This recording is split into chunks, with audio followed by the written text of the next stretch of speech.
Hey guys, and welcome into another video here today. We're going to be doing more of the fantasy chalkboard as you've seen in the last video. I'm going to do it a little bit different here. So right here I have my actual spreadsheet that I have out for my whole big board for draft by position. They are my position rankings. So if you guys like this format better than the quarterbacks one, please be sure to let me know in the comment section below. If you haven't seen the quarterback version of it, please be sure to check that out. We had the pictures up. We went 3x3. This one should be a little bit quicker to do, but I'm going to have the running backs here in the middle of the screen here, and we're going to be going from there. So like I said, if you do enjoy the content on the channel, please always, of course, be sure to leave a like on the video as it helps me out a bunch, and of course be sure to subscribe. I mean, we've been kind of sitting at that 740 range for a little while, so I'd love to see it get back up there. And with fantasy football always approaching and with more football on the way, everything kind of opening up, it's good to see now, so I'm very happy to see it. So without further ado, we're going to get right into it. So I'm going to be going off here with the first guy on my board, and that is going to be Christian McCaffrey. Now, Christian McCaffrey is obviously the best running back in football at this moment in time. The ability of him to take any play to the house, run or pass play, is insane. I think I love what they did with their offense. They built out a little bit more on the wide out, getting Robbie Anderson out there with Samuel and DJ Moore, who are all progressing very well as respective in their careers. They got a guy in Teddy Bridgewater who is a very good game manager, short pass guy, which is perfect for McCaffrey. I think this offense is in a very good state. They're very young, so they're not going to win too many games, which means McCaffrey is definitely going to be involved with a lot of comeback points, a lot of garbage time points, etc. So I really like what McCaffrey is going to be doing for the Panthers and for fantasy owners. He's my first overall pick in any draft that is available. Number 2 is going to be Saquon Barkley. Now, this is where a lot of people sometimes have a little bit of question mark. Some people don't have Saquon as their number 2 running back. I still think it's going to be him. He should be fully healthy, and he looked very good at the end of the season. Those last 4 games, I think he had like 500 yards on the ground or something like that, which was absolutely insane. But when you look at where the Giants are, it's another team like the Panthers where they've really helped out their team overall, but yet their offense especially. They're going to have everyone healthy, so Evan Ingram back, Shepard back. They added to the offensive line, which is going to help Saquon a lot more. I think this is just a perfect spot for them. And plus, I think teams seeing what Daniel Jones was able to do last year are going to be a little bit more wary of the pass game because Darius Slayton should be progressing. Daniel Jones should be progressing. They have Golden Tate, who's very good in the pass game. Sterling Shepard should be healthy. Evan Ingram should be healthy. I mean, there's a lot of options here. But the thing with McCaffrey and Barkley and why they're always going to be at the top is that PPR is so useful for them. I always do everything by half-point PPR. But they are able to get a good amount of catches a game, at least 4 to 5. So for that to be able to get you points there is just absolutely huge. I really like what you get out of Barkley and McCaffrey as my 1 and 2. Number 3, we have Ezekiel Elliott. This guy is just a pure running back. He is an absolute beast. They've been using him in the pass game a lot more. But the reason why, he got paid. He's got to live up to his contract, and I think that the Cowboys are going to feed that. Whether it's Andy Dalton or Dak Prescott back there, it doesn't matter. Again, like what we've seen with these other two, the common factor is the offense around them is very good, which frees up the space for them to actually be able to do something because teams have to at least commit a little bit to the pass game, even though they're beasts of running back. So Ezekiel Elliott, when you look at what he has around him in CeeDee Lamb, Michael Gallup, and Amari Cooper on the outside, plus Dak Prescott at quarterback, amazing offensive line, one of the best offensive lines we've ever seen, obviously with no Frederick. It might take him down a little bit, but I still love Zeke Elliott. I think that he is going to be a top 5 fantasy running back when it comes down to it. But if you're looking at a running back early in the first round, I'd give Zeke the nod.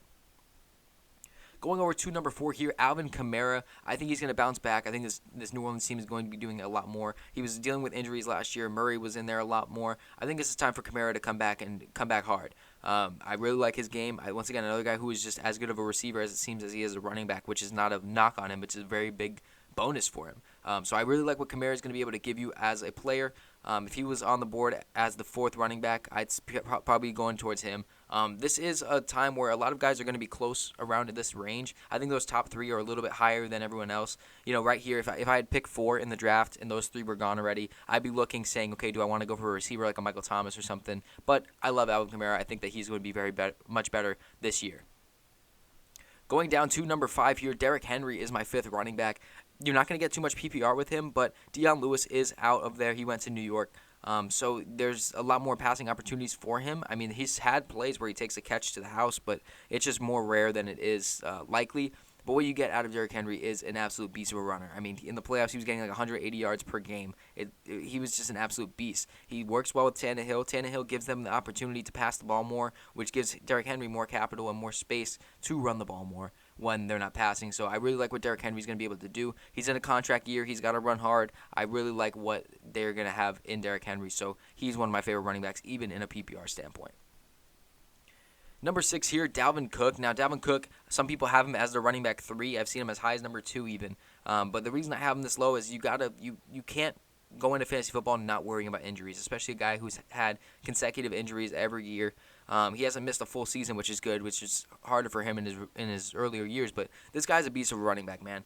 If he didn't have those injury concerns, I'd probably move him up at least one more slot. But it's a little bit of a risk factor. I'd take him towards the end of the middle, kind of the end of first round range, maybe 8, 9, that kind of spot.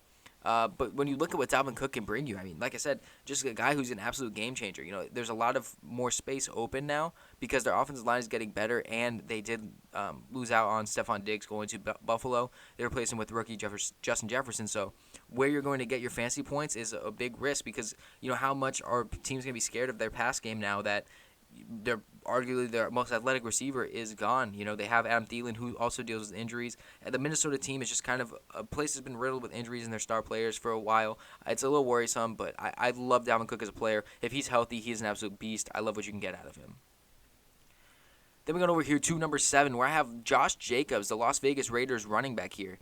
As we move down the list, I mean, this is a guy who had an amazing rookie year, who was one of the best running backs in football when he was healthy. Towards that middle of the season, took him a couple games to get his stride, but after that, he was somebody that you had to be worried about if you came up on him as a matchup. This is a guy who I would take as a fringe first round, maybe even early second round. He's a very solid player. I really like what you get out of Josh Jacobs. He can use that passing role. This team is obviously in a new spot. They have a lot of new weapons, a lot of new things around. So it's going to take a while for them to all get accustomed to things. But one thing you can be for sure is that Josh Jacobs and Darren Waller pretty much have their roles set. They're going to maintain what they can have, what they have had this past year. So as long as Jacobs stays healthy, he is an absolute beast as well. I really like him there at my RB7 in the draft. At number 8, I do have Joe Mixon here. A lot of people have Joe Mixon arguably in their top 5. I don't know if he's going to start off the season because of this contract holdout that he says that he might do. On top of that, I'm not the biggest believer in Joe Mixon right now. I know that all points are pointing to that this guy is going to have a great year. I'm not the biggest believer in it. I don't feel comfortable if I had the 5th or the 6th pick in the draft and I took Joe Mixon, I wouldn't feel confident in my team. And that's just kind of where I'm at right now. I'd have him as a late first rounder, maybe early second, like with Josh Jacobs. I'd personally take Jacobs over him, though. I think the risk is more than the reward that you get from Mixon.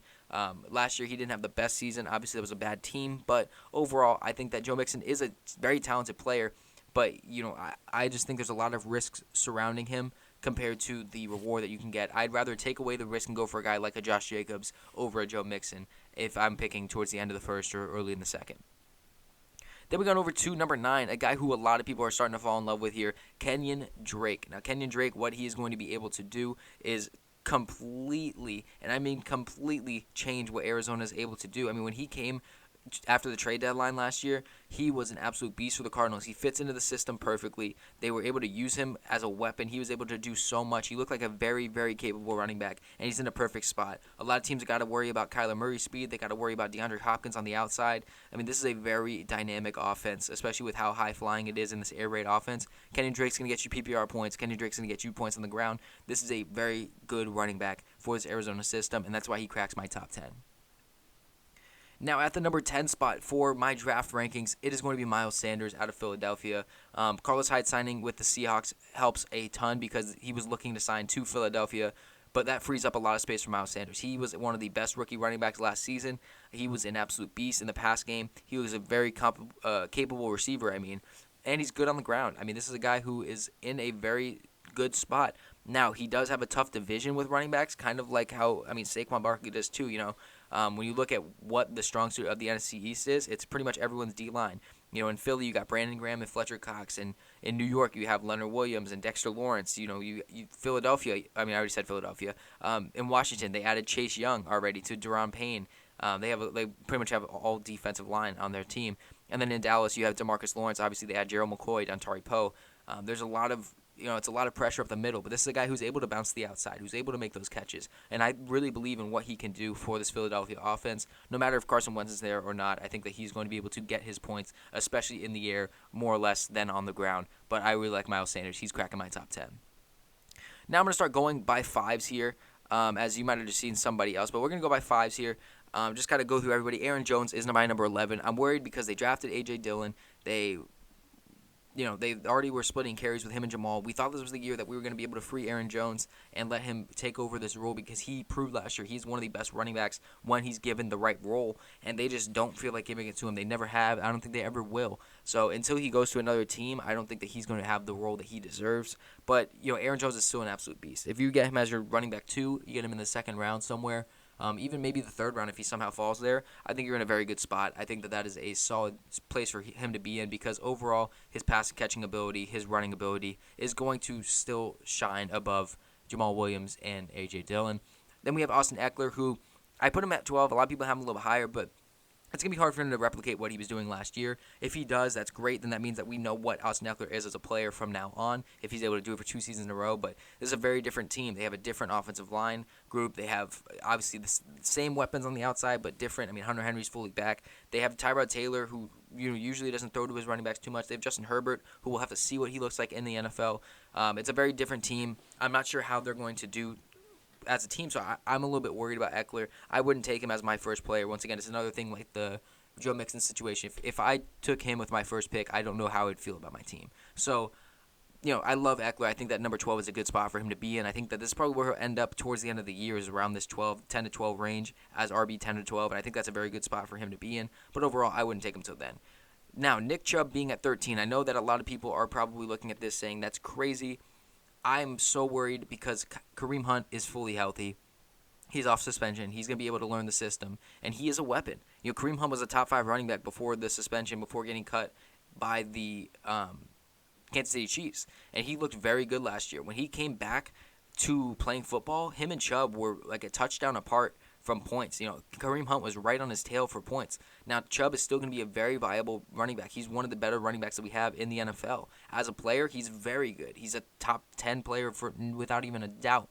But how is that going to translate to fantasy? I don't know. I don't know how many touches that Kareem Hunt's going to get. I don't know how they're going to spread this offense with Stefanski. I don't know. They have Odell and Jarvis. Is Stefanski going to really try and drive Baker Mayfield to the ground with throws to those guys? They added Austin Hooper. They still have Njoku. They have a good offensive line. It's a lot of different question marks where, once again, fantasy isn't a game where you can really wait until week 5 to know what your players are like. I'd take out the risk factor, and I wouldn't go personally for Nick Chubb unless he falls to me maybe in the second round. But I'm a little bit worried about him. I think he's going to be a beast. I think that if you believe in Nick Chubb, then he's definitely worth a first-round pick. But personally for me, I don't believe that he can maintain what he was looking like before Kareem Hunt came back, because when Kareem Hunt came there, he was an absolute beast. So I like Nick Chubb. I love him as a player. I can't wait to see what Cleveland does this year, but I think Kareem Hunt is going to be able to take a lot more snaps than he was given last year. Then we go over to 14, where I have Denver's Melvin Gordon. I love Melvin Gordon in Denver. I think that he's going to be perfect there. They're going to run the ball with him a lot. He was still a beast of a running back when he came back. Melvin Gordon is just a very, very, very good running back in general. But when you put him in Denver with a rookie quarterback with basically rookie receivers, obviously Courtland Sutton's a 2-year veteran now, but you have a lot of young guys around there. Noah Fant, Jerry Jeudy, KJ Hamler. There's a very young team. So Melvin Gordon is going to be that role where if they need somebody to trust, there's going to be Melvin Gordon. He's going to get those rushing attempts. He's going to get those passing attempts. It worries me a little bit that Philip Lindsay is, obviously a starting caliber running back, and he's not anymore. But Melvin Gordon is in a spot where I think the talent will overweigh that. I think that his talent is going to be able to get past, because he is far more talented than Lindsay, obviously. I just really like Lindsay as a player, but Melvin Gordon is an absolute beast. Then we have Jonathan Taylor at 15, a rookie this high, which is crazy, but when you look at where they're at, they say it's going to be a 1-2 punch with Marlon Mack and Jonathan Taylor. And while I believe that, I think that Jonathan Taylor is really going to be able to outshine. If you've seen any of my draft videos back when we were doing the prospect list, Jonathan Taylor is an absolute favorite of mine. I loved him. He's one of the best college running backs we've ever seen, and he doesn't get that praise.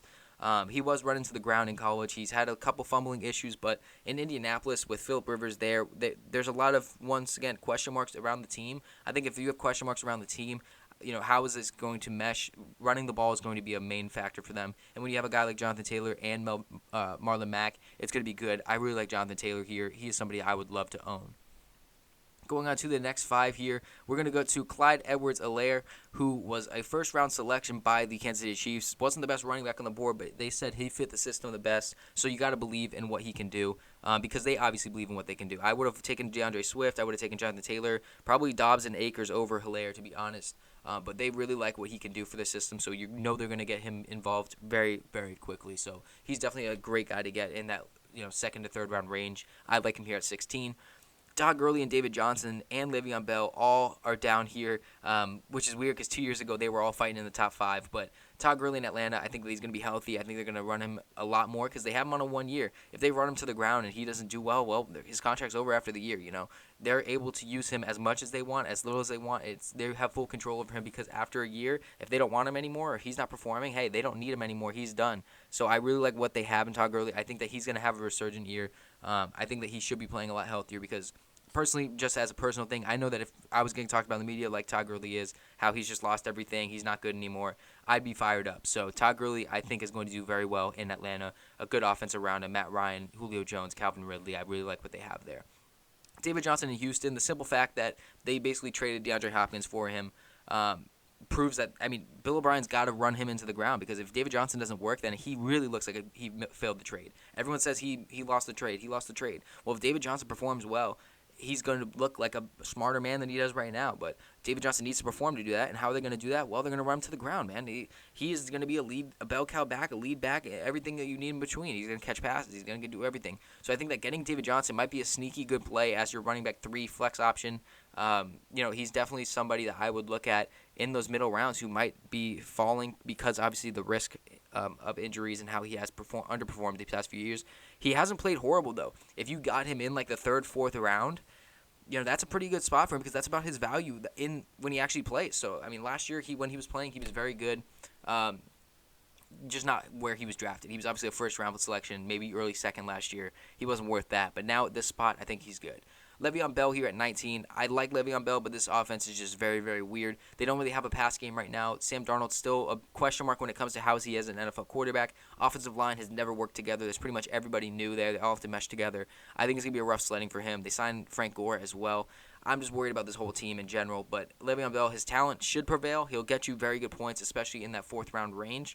But I'd be worried. Same with Chris Carson here. They signed Carlos Hyde. Rashad Penny is obviously coming back. They've started to feed him a lot more carries towards the end of the year, which is worrisome. But Chris Carson is a beast of a running back. It's just if he didn't fumble the ball, he would be one of the best running backs we have in the NFL. But those fumbles are so hurtful to his game.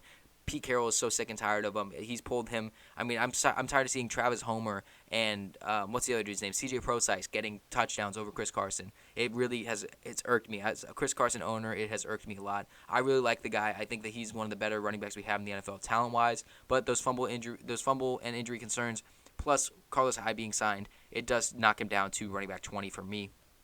Now, the next 5 that we're going to have here, we start off with James Conner, and what we're getting at James Conner is, once again, question marks. Is he going to be healthy? He is always healthy, and they like using him. They use him a lot more than most running backs in most teams, but that does come with injury concerns. Big Ben's back. Is he going to be slinging the ball? Is he going to be running the ball with James Conner?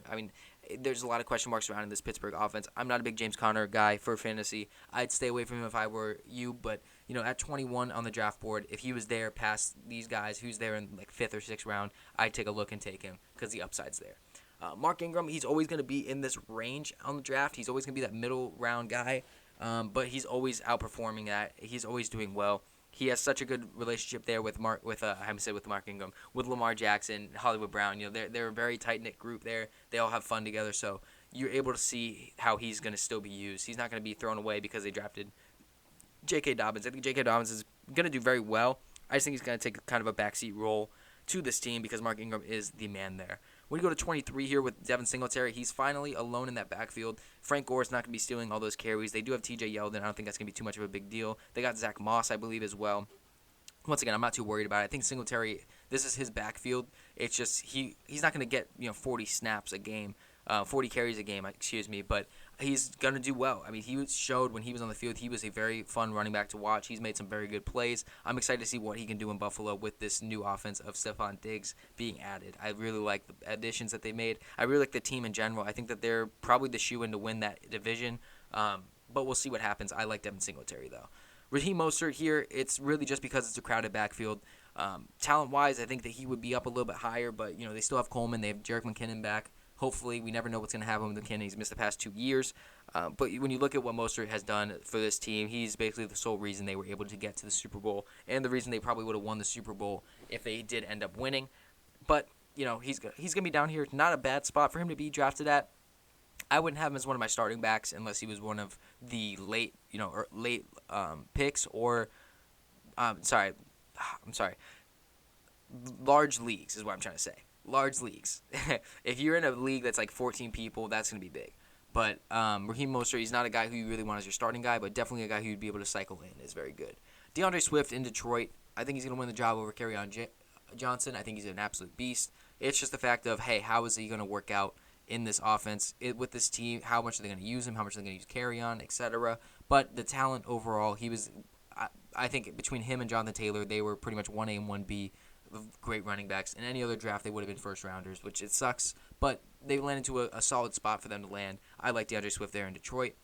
We go into the next 5 here, and that is going to start off with Ronald Jones in Tampa Bay. Now, Ronald Jones had a very solid year last year for what he was able to do. Now they're not going to be playing from behind so much, so he's going to get a lot more opportunities to, run the ball. And that wasn't something that they were able to do a lot in the second half of games because they were already down a couple touchdowns due to some Jameis Winston turnovers. Ronald Jones is going to be able to do a lot more with this Tom Brady offense. I really like him here. Then we have Cam Akers in LA. I think he's going to win the starting role as well. It's just a fact of how long is it going to take. If you take a late round pick on him, maybe have him be your 4th or 5th running back taken off your board, I think it's going to be a very good spot for him to be because once he starts to blossom, which I think he will because he was very good at Florida State with that horrendous offensive line, I think you're going to have a very good weapon for the future. David Montgomery, they're going to feed him. He's going to be their back because that's just what he is. I'm not a big believer in David Montgomery as a running back. I think that he is exactly where he was drafted. He's a solid, fringe starter, but, they're going to run him into the ground as a real starter, so why not get the capital off of it? David Montgomery out of Chicago, it's a weird offense, weird team. I'd rather stay away from most Chicago players not named Allen Robinson, but we'll see what happens. Sony Michel in New England, once again, very crowded backfield, very crowded team. Not sure at all what's going to happen, but if there's one thing I know for sure, there's going to be more running plays than there are passing plays, in my opinion. We'll see what Stidham can do, but Sony Michel is going to be, I think, the lead back. They spent the first-round pick on him, so he's got to at least get some snaps there. I like him a lot more on the ground this year than last year. So I'm liking what Sony Michel can do. I'm still not going to trust him to be one of my starting running backs, but he could be a good depth piece. And then same with Matt Breida here. Matt Breida out of Miami. I really like what Matt Breida can give you.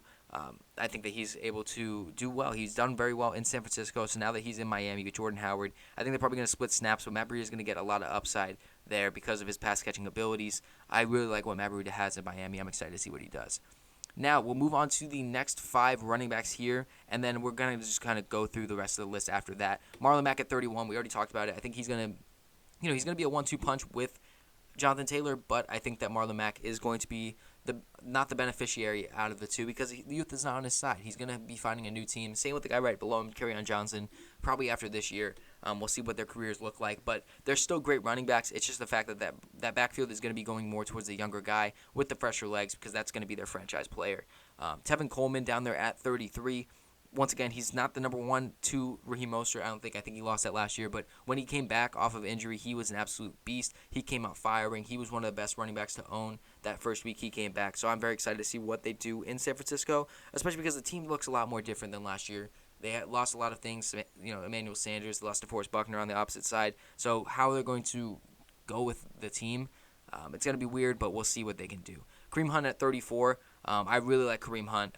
You couldn't even take him above Matt Breida here, but you don't know what you're going to get out of him. Maybe he'll get traded at the deadline, but that would really help him as a player. But I think that overall, if you get him as a player, you're able to put him in for bye weeks, etc., and he'll produce you solid points. And then J.K. Dobbins, again, another young guy who is going to be able to get a lot of opportunities because of his youth compared to Mark Ingram's. He's going to be able to get some touchdowns, some touches. He'll be able to be used very well, especially in a team that is running the ball a lot more than they're passing the ball with Lamar Jackson. So I really like J.K. Dobbins. But we're going to take away this blocker here. And we'll just go through some guys. Keyshawn Vaughn, I don't think he's going to start off right away being the best running back in Tampa Bay. I think Ronald Jones will have that, but overall throughout the season, he might get a little bit better. Jordan Howard is definitely going to get those goal line looks in Miami. I think Matt Breida is going to overall take over the starting role, but I like Jordan Howard. Then you have Carlos Hyde, James White, both guys who are going to impact their teams but not do too much. We have Phillip Lindsay, Latavius Murray, Tariq Cohen, Duke Johnson, Alexander Madison.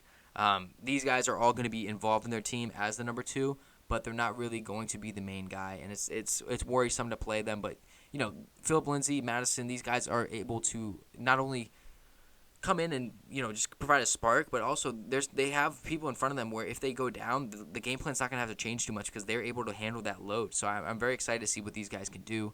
And then we kind of get into the later round guys these are really, really late round guys that you might want to look at. Zach Moss in Buffalo, because we don't know how the Singletary backfield's going to do. Obviously, Gore getting a lot of those touches last year. You have a guy like Zach Moss who is similar to Gore's play type. I think that might help out. Tony Pollard with Zeke. Pollard was a very fun running back to watch, so him with Zeke is going to be fun. The Washington backfield, I'm pretty much staying away from, but AP and Darius Geis are guys you could look at. I'm not sure how it's going to look actually on the field, though. Rashad Penny, if he's healthy, he's still up there for me. I think that they want to use him because he's a first-round back, but overall, not sure. Justin Jackson, especially with Austin Eckler being the only back in front of him now. A lot of people like Justin Jackson. The coaches have praised him as well. Jamal Williams, a very good receiving back. He's been used a lot in Green Bay. Damian Williams, we know what Damian Williams can give you. Boston Scott as well with Miles Sanders. He's probably going to get some snaps. But overall, a lot of these guys, I'll scroll down the list. You guys, if you want to stop the video and see where I have them ranked, you can go on ahead. I think I have 100 running backs listed, maybe if not close to. I have Rashad Penny twice, apparently. So that's weird. Probably missing a running back. But, yeah, so overall, I mean, there's a lot of guys you can get, especially in the later rounds. Where we're at right now is obviously people you want to look at on the waiver wire later on in the season. With injuries coming down, and etc. So I like a lot of these players, but right when you get to that kind of where were we at? Right here is where I'd cut it off, the 50 range. About I'm not really taking running backs after 50. These are guys I just know that I want to look at on the waiver wire. But overall, I mean, these guys being draftable, I like where they're at. But that is going to be it for me for the running back rankings. Let me know what you think about it in the comment section below. Let me know what you disagree with or agree with on the rankings and how you view them. Once again, this is draft rankings. So this is if you're taking a running back here and you're like, okay, well, I'm in round 3. Let's see. All these guys are taken here. The next top running back on the board is, okay, Nick Chubb is gone, Melvin Gordon's gone. Okay, Jonathan Taylor is there, so is Gurley, so is that, but Jonathan Taylor's at the top of my board, so I'm going to take Taylor there. So that's kind of what it is. If you're wanting to take a running back, and the ones that you're going to go in this order, in my opinion, this is all subject to change. I change it as much as I can when the lists come out, but this is where I'm at the moment. So like I said, if you did enjoy the video, please be sure to leave a like, as it does help me out a bunch. If you didn't, just refresh the page, check it out again, and let me know what you think about it the second time. Without further ado, that's going to be it for me. I'll see you guys in the next one.